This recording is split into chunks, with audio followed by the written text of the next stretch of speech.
Oke teman-teman, kembali lagi di channel YouTube aku ya. Ya, kali ini aku mengunjungi garasi PO Oke Trans ya. Kali ini aku akan membahas bisnis layanan transportasi bus pariwisata milik PO Oke Trans. Nah, ini lokasinya di Kedung Ombo, Kecamatan Tanjung Anom ya. Yuk teman-teman, kita cari tahu pemiliknya dan tanya-tanya seputar bisnis bus pariwisata. Halo, Mas. Nama saya Edvanur, Mas. Edvanur, pemilik yang PO Oke Trans ini. Iya, saya putra dari pemilik Oke Trans. Ini kantornya juga di sini juga atau gimana? Kalau kami ada dua, Mas. Yang pertama garasi. Garasinya terletak di sebelah selatan Pasar Kedung Ombo. Oke. Untuk kantornya terletak di sebelah utara Balai Desa Kedung Ombo. Oke. Ini di sini ada berapa unit bis? Untuk total kita ada 8 bis. 7 yang besar, sama 1 yang medium. Oh, medium itu kayak gini. Iya. Ini yang agak kecil ya. Iya. Terus aku mau tanya nih. Kan itu ada tulisannya kayak Jetbus 3 Plus. Terus aku tadi sini tuh ada Jetbus 3. Itu bedanya apa, Mas? Pertama dari segi penampilan, Mas. Yang jelas dari segi penampilan sih beda. Kalau dari Jetbus 3 Plus itu dari topinya itu. Oh, tapi yang kuningnya itu. Ya, itu. Itu kan menyatu jadi satu. Nah, kalau yang ini Jetbus 3, kita lihat Jetbus 3. Ini Jetbus 3 itu Jetbus 3 Plus. Nah, Jetbus 3 itu gimana? sebenarnya juga menyatu sih, Mas. Cuma kan ada 2 warna ya. Kalau yang 3 Plus kan 1 warna. Oh, ada hitamnya itu ya? Ya, ada. Terus tadi aku lihat juga ada biasanya kan di samping itu ada yang kayak Euro gitu ya. Itu apa bedanya? Itu kalau Euro itu sebenarnya emisi ya, gas buang. Oh, gas buang. Seumpama mesinnya Hino R265 atau Hino RK8. Itu kalau seumpama Hino RK8 masuk ke Euro 3 atau Euro 4 gitu. Kalau yang R265 atau R285 itu masuk ke Euro 4. Jadi emisi yang ada di mesin itu loh. Oh, gitu. Jadi semakin banyak angkanya semakin baik emisinya mesinnya gitu. Semakin rendah oktan gas buang yang dihasilkan. Oh, gitu. Ayo kita lihat dulu bis yang medium ini. Ini yang bis medium ya? Ya. Kursi ini gimana?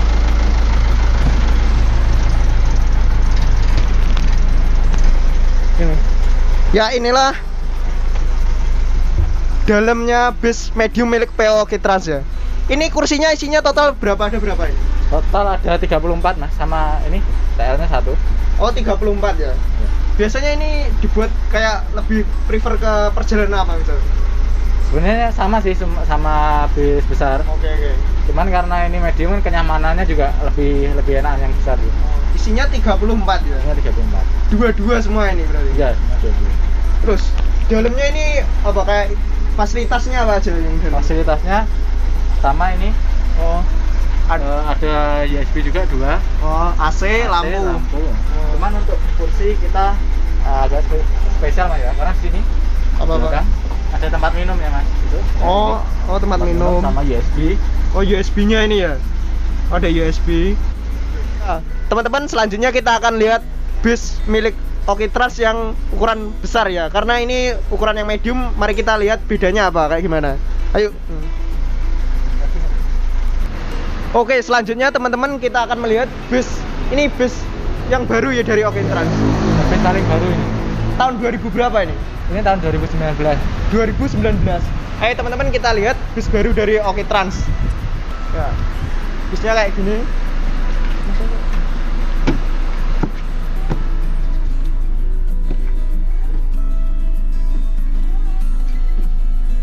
Ini bis tahun 2019 ya? Iya. Ini jenisnya apa? Jetbus 3 tadi ya? Jetbus 3 Plus. Untuk Jetbus 3 yang ini. Jetbus 3 Plus. Ini mesinnya Hino R265. 265. Ini bangkunya berapa berarti? 60. Kita total 60 sama 2 di TL. Oh, berarti 62. Nah, ini fasilitasnya apa aja? Dalamnya itu isinya apa aja? Nah, kita untuk dalamnya ada ini. Yang pertama AC, lampu, penerangan, USB, colokan USB ada 2. Oh, di sini tuh ada USB-nya juga berarti ya? Untuk yang ini charger berarti? Iya, yang Jetbus 3 ada USB-nya sudah di sini. Oke. Ini Di milik Oke Transnya ada toiletnya semua nggak? Nggak ada. Kalau kita pernah ada, Oh, cuman pernah. karena emang untuk apa namanya tidak terlalu kepakai gitu kan. Oh. Jadi kita buang.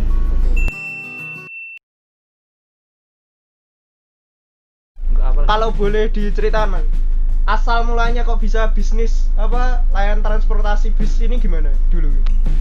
Sebenarnya aslinya ini iseng ya. Iseng ya? Sejujurnya kita tahun 2010 maaf 2009 itu kita pernah satu rombongan keluarga besar gitu Heeh. ikut wali 5 tuh kan. Ziarah wali. Iya, ziarah wali.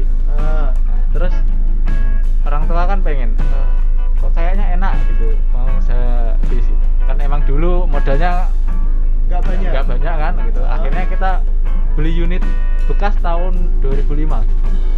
Awalnya beli bekas dulu. Iya, kita awalnya beli bekas tahun 2010 itu mulai kan. 2009 kita ikut wali kan. Terus 2010. kepikiran itu, oh coba sih tahun 2010 Januari kita mulai pengen beli bis, tapi kan emang dananya nggak mampu untuk beli yang baru ya.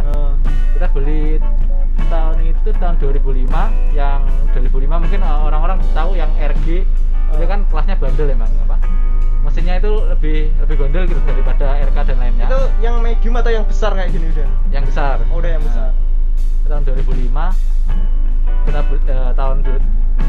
mesinnya tahun 2005 kita beli itu, terus selang beberapa lama akhirnya ya alhamdulillah dulu masih untuk bis kan masih kalau dulu Masih sedikit ya? enggak apa namanya itu desainnya gitu loh, masih mirip-mirip kan. Oh, gitu. mirip semua. Dan kalau sekarang kan selalu ada perombakan. Kalau dulu ya alhamdulillah masih ramai aja kan. 2005 itu kan termasuk tua ya. Iya, Kayak saya tua. belinya 2010 kan 5 tahun. Termasuk tua, ya alhamdulillah itu masih ramai. Akhirnya ada apa namanya? Ada modal sedikit. Orang tua dulu sempat kita nggak beli, ada modal langsung kita beli unit baru nggak. Tapi Kita itu dulu ada modal, cuman emang sedikit. Tapi kan kita lihat prospeknya, oh ternyata kok menjanjikan enak, atau iya. tidak gitu ya? Akhirnya kemarin mobil itu orang tua punya mobil, akhirnya dijual. Karena mikirnya kan kita profitnya gitu ya. Oke. Jadi mengorbankan milik pribadi, barang pribadi untuk bisnis gitu ya? Iya. Akhirnya mobil dijual, terus ada dana dari omset dari profitnya yang bis besar tadi kita jadikan satu, kita beli medium. Oke. Itu jadi bis kedua? Iya, bis kedua kita medium. Oke. Kalau beli bus yang baru tuh prosesnya gimana sih? Kan banyak orang nggak tahu. Orangnya tahunya bis itu dari Adi Putra, terus prosesnya tuh gimana kalau beli bis itu? Kalau karoseri sebenarnya kalau Adi Putra itu kan karoseri. Karoserinya banyak. Adi Putra karoseri ini gimana, apa jelasin. Kalau karoseri itu yang apa namanya? Yang desain bodinya. Oh, desain bodinya Ya. aja. Kalau mesin kan ini kan ada Hino, Volvo, Mercedes dan lain sebagainya. Oh, berarti proses pertama tuh kita harus nentuin dulu ya. Kita milih mesin apa, Hino, Ya. Mercedes atau apa gitu ya. Ya, kita Kalau gitu berarti ke dealernya dulu. ya Setelah milih dealer, kita nanti koordinasi sama, kita kan tergantung ya milih karoseri mana. Nanti kalau kita udah ke dealer, kita deal, kita DP, nanti dari dealer langsung tanya ke kita, ini mau dikirim kemana Bu? Biasanya kita langsung bilang karoseri ini, oh oke, tanggal pengirimannya tanggal sekian namanya, jadi tanggal sekian langsung nanti dikirim ke karoseri. oh jadi dari dealer yang kayak Hino, Mercedes itu dikirim ke pabrik karoserinya gitu Ya, ya. langsung ke karoseri. Adi Putra itu jadi sebagai pihak yang membuat karoseri atau rangkanya gitu ya. Ya, yang Bodi. membuat bodinya itu. Oh. Terus bodinya itu kira-kira berapa bulan jadi dari pesan gitu? Tergantung karoseri. Kalau saya kan kebanyakan emang Adi Putra. Kalau Adi Putra nggak rame ya. Nah. Kadang mereka kalau rame itu nolak juga. Oh, jadi sempat ditolak juga gitu Ya, berarti? beberapa. Sekali sih malah diundur, bukan ditolak. Oke. Kemarin kan saya nargetkan 2 bulan. Tidak bisa Pak, soalnya emang kita lagi rame gitu. Ya udah, jadi kan kita ngikuti waktunya mereka. Tapi rata-rata 2 bulan sih. Itu pihak karoseri kan buat kerangkanya. Itu sama kursi sama apa furniturnya gini guys. Sebenarnya kita mau apa? Kan dari karoseri itu ya. Nanti Ya. ada daftar harga Ya, gitu. daftar harga. Ini kalau kita komplit tuh ada ini. Nanti kalau kamu mau ambil dari luar, seumpama AC mau dipasangin, kalau kamu mau Beda gitu. enggak, biasanya kan harganya kan bersaing ya. Oh. Kalau kita udah kenal lama sama orang, terus dari aku AC-nya segini, oke nggak masalah. Jadi dari Adi Putra nanti AC-nya dipotong, yang Oke. masang dari pihak lain gitu bisa. Intinya terserah ya, kamu mau AC-nya dari karoserinya atau pihak luar gitu, terserah berarti. Part-part tambahan sih kita bisa request dari pihak luar nggak masalah sih. Total waktu berapa lama kita pesen mesin sampai jadi dalam furniturnya, kerangkanya biasanya berapa bulan kalau bis? Kalau dari Hinonya unit ready ya, Ya. kita mungkin 2,5 bulan udah bisa diambil. Sendiri itu perawatannya biasanya gimana? Setiap bulan atau setiap berapa kali perjalanan itu gimana? Perawatan bis? Perawatannya sih macam-macam ya. Kalau untuk oli mesin dan lain sebagainya yang emang perawatan rutin, emang kita ada jadwalnya. Terus untuk biasanya yang paling terpenting kan dari angin dari ban. Oh. Nah, kita harus setiap jalan itu harus kita cek gitu. SOP dari perusahaan. Ya gitu. Terus banyak sih kalau seumpamanya pair dan lain sebagainya kan kita ada tenggat waktunya sendiri ya, dari berapa bulan atau mungkin kalau aki biasanya kan 1 tahun kita harus cek. Kan kamu punya 2 jenis bus ya kan, ada medium ada yang besar. Ya. Nah, bedanya harganya berapa, selisih berapa? Kalau yang medium itu kalau jadi range harganya berapa, kalau yang besar ini range harganya berapa? Kalau saya hitung pakai presentase ya mas, Iya. seumpama saya belinya yang unit yang besar, kisaran harga 2M itu sudah komplit, tinggal jalan lah. Oh, yang besar ini 2M. Ya. Kalau yang medium? Paling medium itu sekitar angkanya sekitar 50 sampai 55% gitu, tergantung karoseri juga. Oh, mungkin kamu waktu 2010 kan masih sedikit nih kompetitor. Nah, sekarang kan mulai banyak kompetitor-kompetitor yang mempunyai layanan transportasi bus pariwisata ini. Cara menghadapinya itu gimana kayak? Kalau kita emang dari awal kita yang mengutamakan itu pelayanan gitu. Oh, Pelayanan itu sendiri kan nanti jadi feedback buat kita. Ya, buat promosi itu ada sih sebenarnya. Ada timbal baliknya juga. Jadi kalau kita emang pelayanan yang kita utamakan, pasti panitia atau pelaksana, misalnya kayak panitia ziarah dan lain sebagainya, kalau mereka puas, pasti kan mereka akan kembali ya ke kita. Nah, dari situ tadi kan mereka pasti bilang mouth to mouth atau mulut ke mulut gitu. Oh ini loh enak, punyanya ini pelayanannya bagus, unitnya juga baru. Nah, dari situ kan kita dapat promosi gratis juga gitu. Terus cara menghitung biaya, misal ada orang pinjem kan ke Jogja sama ke Jakarta kan beda. Terus cara menghitungnya bis keluar ini ke sebuah kota itu gimana caranya? Kalau aku mau misal pinjem, aku mau ke Jogja, ini harganya berapa? Aku ke Jakarta harganya berapa gitu? Yang pertama kita tergantung dari tempat, destinasi. Oh, destinasi Ya. menentukan. Jadi nggak selalu untuk Kota. Enggak. Gini, ada misalnya ya masnya mau ke Jogja, kita nggak harus kayak ini Jogja harganya sama, enggak, kita beda. Jadi setiap destinasi itu menentukan. Oh, jadi kalau misal sama-sama ke Jogja, kalau jumlahnya destinasi beda ya beda gitu ya? Kalau dari kita lebih ke prefer ke kilometer. Oh, kilometernya. Ya, sama jaraknya itu loh kan. Oh, Kalau iya. kita dari Nganjuk ya, kita ke Jogja itu lewatnya itu yang misalnya ya satunya di sini, satunya melenceng ke sana nanti. Nah, itu kan pengaruh waktu, pengaruh kilometernya juga gitu. Kalau kursinya dikurangi sama enggak itu ngefek ke biaya enggak? Sebenarnya sih enggak. Tapi dari kita kan emang nggak menyediakan jasa untuk bongkar. Ya. Jadi panitia yang mau request, misalnya kan ini kan kursinya 23. Kalau dijumlah dari kita kan 60 lebih. Ya. Kalau misalnya panitia minta yang eksklusif, yang 22, yang lebih besar kursinya, Ya. itu isinya sekitar 50-an. Kami biasanya mematok tambahan harga sekitar 250. Oh, untuk biaya bongkar Iya, kursi itu. 250 nanti kita serahkan ke jasa bongkarnya itu untuk bongkar kursi kita ya, karena kita emang nggak menyediakan gitu. Pernah nggak sih kayak salah satu bus ini mohon maaf ya mengalami kayak kecelakaan atau serempet gitu, terus kamu harus gimana gitu sebagai pemilik gitu? Kalau unit sebesar ini, kalau serempetan itu sering ya. Cuman ya alhamdulillah untuk kecelakaan yang kelasnya medium sampai berat itu Belum pernah, emang beberapa kali. Cuman ya alhamdulillah nggak sampai ada korban jiwa gitu. Biasanya berarti kamu datangi ke lokasinya gitu? Ya kami sebagai Pemilik harus turun tangan kan gitu. Harus ke lokasi memastikan apa yang terjadi gitu, dan sebab akibatnya itu apa kok unit bisa sampai seperti itu gitu.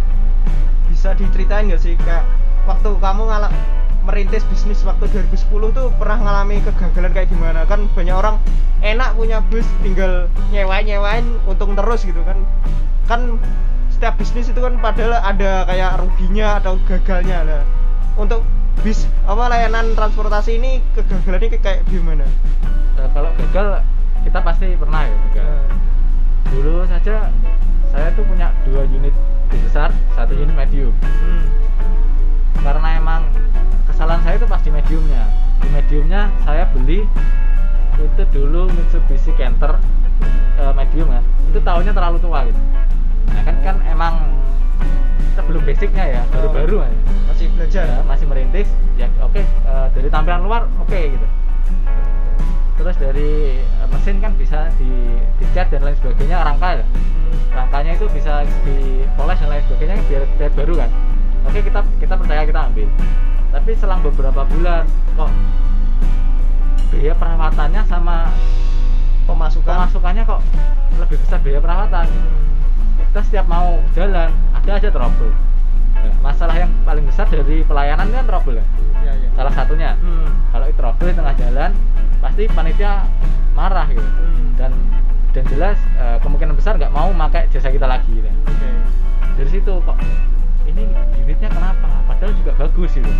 Tapi kok kenapa sering trouble? Akhirnya kita tanya-tanya, jadi montir-montir ini sebenarnya udah terlalu tua dan udah nggak kurang layak. Ya nggak layak kalau untuk di perjalanan jauh gitu. Tapi akhirnya karena kesalahan dari kita juga kan nggak teliti gitu, akhirnya kita jual. Gimana sih cara ngontrol sopir saat di perjalanan gitu kan? Kita biasanya kan sebagai pemilik nggak ikut dalam perjalanan, gimana cara ngontrolnya gitu? Itu tadi termasuk dari kalau pak sopir dan lain sebagainya, misalnya dari panitia atau yang ikut gitu, merasa tidak nyaman, kita kan naruh nomor telepon di bodi. Dari situ nanti kita emang nggak mantau, cuman kan orang merasakan orang mana sih yang kalau sopirnya kita ugal-ugalan yang nggak takut gitu. Dan dari situ kalau Anda takut silahkan, nanti ada nomor telepon yang bisa dihubungi. Jadi kita meskipun kita nggak merasakan langsung, tapi kan kita standby untuk menerima telepon atau dan lainnya. Banyak juga sih komplain kadang.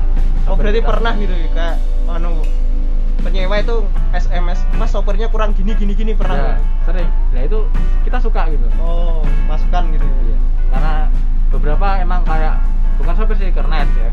Kernet kita emang kernet baru, belum kena lapangan itu masih, kalau disuruh bicara di depan itu masih kayak grogi gitu. Dari panitia atau dari penumpang itu ya Pak atau Bu, sopirnya kok drivernya kok kurang asik gitu. Akhirnya ya kita kasih tahu ke sopirnya gitu. Ya Mas, kan emang kenaikan baru kan. Saya bilang ke sopirnya, Mas, tolong dibantu gitu untuk bicara dan lain sebagainya, tolong dilatih. Terus ini yang terakhir nih, masukan kamu kepada orang atau teman-teman kalau mau memulai bisnis tentang layanan transportasi bus pariwisata ini gimana? Saran mungkin untuk teman-teman yang emang mulai ingin mengembangkan di dunia bisnis layanan atau jasa transportasi ya, saya sarankan sih kalau emang dari awal gitu belinya nggak harus baru sih, cuman emang harus unit yang emang masanya itu masih oke lah buat pariwisata gitu. Bener aku potong. Kalau dari pihak Dishub sendiri maksimal berapa tahun sih?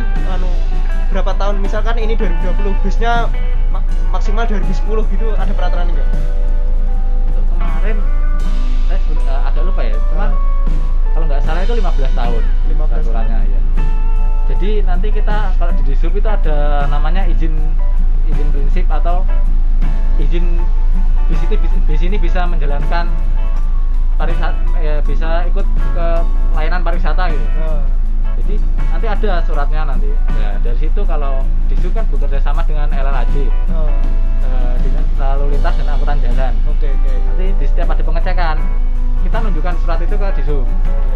Kalau nggak ada surat itu nanti nggak layak jalan. Iya, unit nggak boleh jalan. Oke, lanjut dari saran tadi, minimal bis harus tidak terlalu tua. Terus selanjutnya apa? Yang pertama unit kita harus fresh ya. Nggak harus baru kan fresh. Yang kedua mungkin apa ya, kita mengenal teman-teman, harusnya apa, banyak relasi. Ya banyak relasi, apalagi dari PO yang di kota tersebut. Kalau misalnya kan di Nganjuk ya, teman-teman harus membuka mata gitu, PO mana, kita kan orang baru gitu ya, harus belajar gitu. Jadi ya nggak apa-apa, kita sharing aja sama owner-owner yang udah lebih dulu terjun di situ. Nanti kita juga dapat solusi apa yang salah dari ya, kalau seumpama kita mulai ya, apa yang kurang atau apa yang harus diperbaiki gitu. Terima kasih. Mungkin ada kontak atau yang bisa dihubungi di sini, nomor WA mungkin. Untuk WA bisa ke 081 359 184 970. Ya, nanti aku akan cantumin di deskripsi. Ya, Instagramnya apa? Instagram kami PT Oki Putra Jaya atau PO Oki Trans. Ya, nanti aku akan cantumin di video. Ya, terima kasih teman-teman sudah menonton videonya. Jangan lupa like dan komen untuk bisnis apa lagi yang akan diulas, dan jangan lupa subscribe. Terima kasih.